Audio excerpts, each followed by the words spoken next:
So 2020, we all know her. She's not cute. But my job in life is to be a blissful optimist. So I made a list of things that I learned from that god-awful year. Number one, it is absolutely necessary to have at least 2 sources of income. Especially right now, and especially in my case, being self-employed, having only one job, so to speak, is so unreliable. Having something to fall back on is super important right now. And I've been looking personally for like a passive stream of income because I'm a very busy gal. Number 2, you have no control over how shitty people are to other people. The only thing that you can control is how good you are to those same people. If you know me at all, you know that I've always been floored with anger over people being fucking mean. And I'm finally coming to terms with the fact that I can't control that. All I can do is be extra nice to people to make up for the assholeness in the world. 3, take a long break if you need it, but don't let it get out of control. So I was listening to the Duncan Trussell podcast, as I do, and he said something about Charles Bukowski, saying something about him taking long breaks when he's depressed. He would take like 3 to 4 days where he just lays in bed, just gets up to go get food or drinks or whatever, and then comes back and goes to sleep. And then he said after he would do that, he would be completely refreshed and re-energized for another like 2 months. And when I heard that, I was like, why can't we do that? When we're physically sick, we can lay in bed for 4 days and it's fine, but all of a sudden there's a problem when our head's not right and we try to do that. So I kind of tried this out. And then I kind of let it get out of control and kind of used it as an excuse. But I'm working on that. But I'm finding the balance of finding rest when I need it and also not using it as an excuse when I just want to be lazy. 4 is time equals money. If done correctly. Things that save us time, even though they cost actual money currency, could save us more in the long run. Are you following me? For example, if you can make $20 in the span of this certain hour, but you need to eat, and it would take you that hour to cook a meal, it would probably be worth it to stop and get yourself a $5 sandwich so that you can still make that 20 and profit 15 instead of making nothing and taking the time to make your meal. Keep in mind, I am not talking about health in this situation. If health is more important in that moment, you should be taking the time to make a home-cooked meal because then in the long run, you'll have more energy to do what you gotta do. 5 is literally just drink water. I was on a huge water kick in like 2019, and then I had to stop because the job I worked at wouldn't let me drink water. I'm gonna make a whole story about that and like toxic jobs, but I always forget that water fixes everything. When I'm drinking enough water, I don't feel like hazy and I don't feel like I have a headache. It's like magic. It's almost like our bodies are water or something. 6 is to reward yourself, but in a healthy way. Us humans love instant gratification. So that could help us get shit done. But that doesn't mean I work out, now I eat donut. As for my school computer type work life, I've been doing 1 hour of work, 15 minutes of whatever I want, so that I don't end up sitting at my desk for 6 hours scrolling on my phone and staring at the ceiling because I have monkey brain. I can't touch my phone, I can't look at anything or get distracted for 1 whole hour. I focus on one task, and then for 15 minutes I can scroll on my phone, I can doodle on my bullet journal, do whatever I want so that I can get all of that out so I can focus for the next hour. 7 is that the universe knows you better than you do, so there's no use asking it for something that you're not ready to work for. It's like if someone who works for commission has to meet a goal to get their bonus, and they don't meet that goal, but then they get pissed off that they didn't get their bonus. What you want is there, and you have to align with it to get it, and I'm just gonna leave it at that beautiful law of attraction metaphor. Number 8 is that environment affects your mood. And I've always known this, but 2020 kind of showed me the loop of it. When you fall behind on things and then you get stuck in a rut, you can't fix the things you fell behind on, so they pile up more. You see where that goes. It's like the "damn bitch, you live like this" meme. But you have to try your best to keep up with things so that if you do feel a little down, you don't also have everything around you keeping you down. Number 9 is to get off your phone. In 2020, I watched a lot of morning routines, and so many people said that not only do they not use their phone first thing in the morning, they also mentioned that when you do that, you're accepting other people's thoughts and feelings before you have time to even recognize your own. I don't know about you, but I don't want some negative ass family member's weird Facebook post in the morning to be my first thought for the day. Also, for me, it literally wastes hours of my time out of my day, and I am trying really hard to stop. Number 10 is that lack of motivation is an illusion. Don't come at me. I know there's plenty of physical and mental conditions that can cause people to have extreme fatigue and not physically be able to do things, but I'm talking about myself. It's not that I'm not motivated to do something, it's the fact that I don't want to put in the hard work, or that I'd rather have the instant gratification of not doing it and doing something else that's easy. So for me, no motivation is no longer an excuse. 11 is that if you don't laugh at yourself, the universe will make you.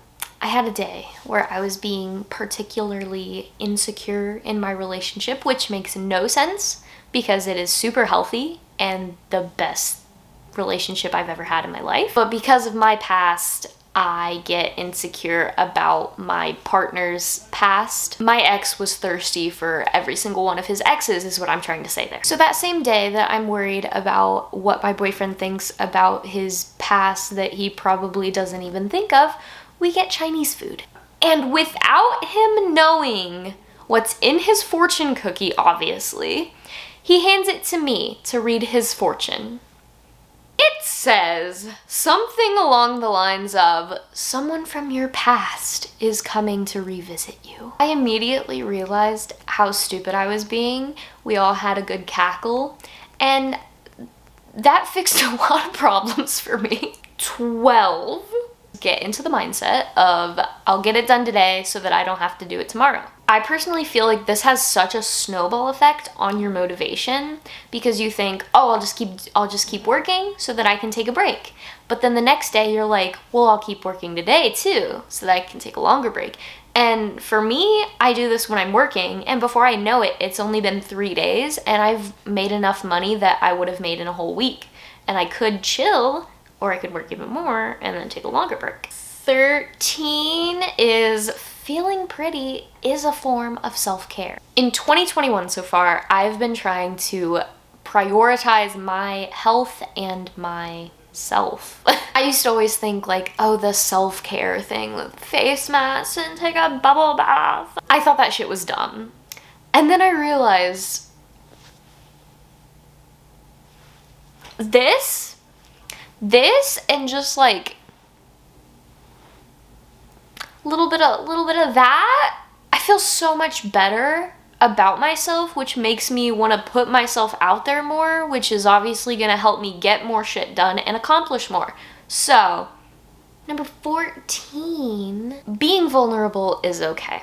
So you may know, I have BPD, which causes abandonment issues, which you have to work on to fix, or you will destroy every single relationship that you try to form in your life. Big fun. One thing that I used to partake in with this is self-sabotage, because I'm afraid to have nice things and I'm scared to be completely in love, but I'm trying to get it through my head that that's who I'm supposed to be. I'm supposed to be full of love, and it just causes weird tension and stuff with myself and with everyone around me if I try to bottle that up and suppress it. 15 is to call yourself out on your own bullshit. My whole life, I've been swaying between It's okay. This is just how I am. I do this because of this.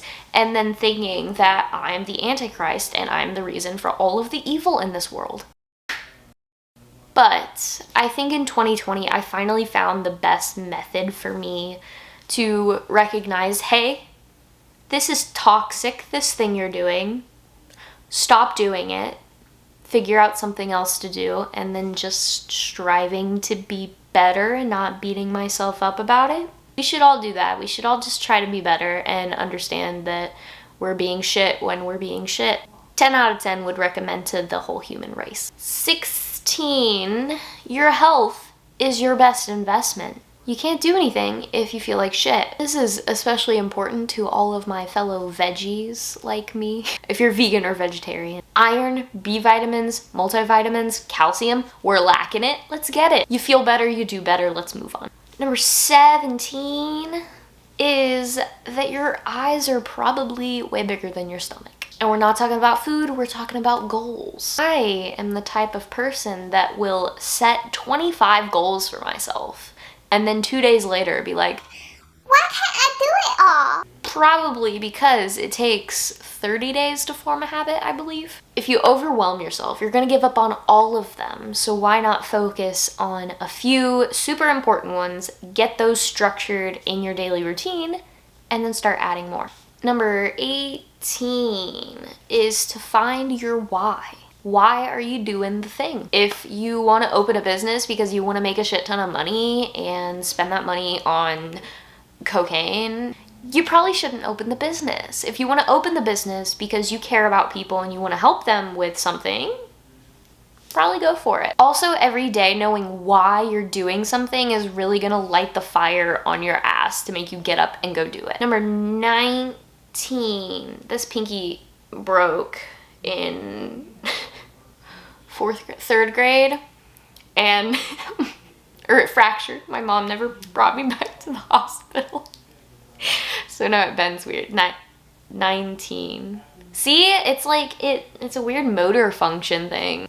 I'm just kidding, my mom is great. I just like to fuck with her about my pinky because it's a slight inconvenience that I have in life. Anyways. Number 19 is you can either cry about it or spend that same time that you would have spent crying fixing it. In 2020, I had a total of 5 flat tires, 2 of which were on my new baby, my Corolla, and she didn't deserve that. But up until the 5th one, every time it happened, I was like, now I can't go to work, and now I can't pay my bills, and what am I gonna do?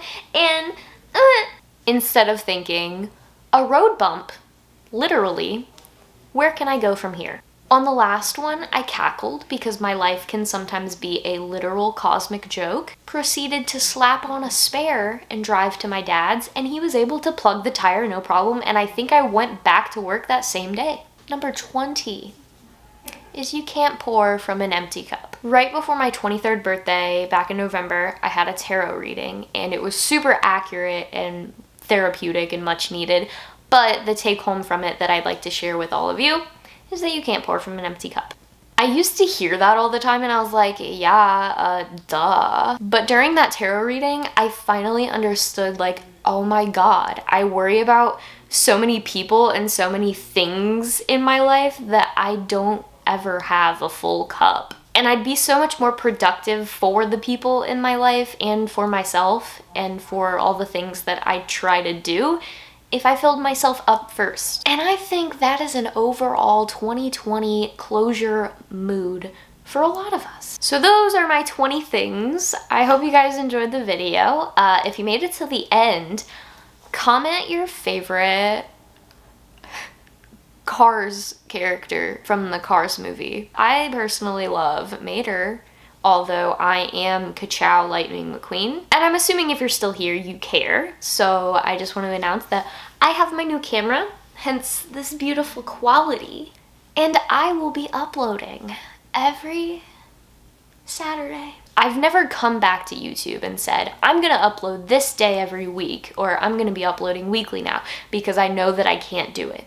And this is the first time, I think, don't hold me to that, I might have said it in a past video, but I lied, this time it's for real. This time, I know I'm gonna do it. I know I can do it. I have tons of video ideas listed and ready to film. So I just gotta film them and edit them and throw them up on my channel on Saturdays. I love and appreciate you so much. If you're not subscribed, what are you doing? Turn on notifications because I'm actually going to be uploading, so you want to know when that's happening. Give the video a thumbs up if you want to see more videos on success and goals and things like that. Anyways, I am so appreciative that I have this beautiful camera and the tripod. I forgot to mention that. That my boyfriend got me for Christmas so that I can film properly. And I'm so grateful for all of you guys that stick with me even though I was very inconsistent.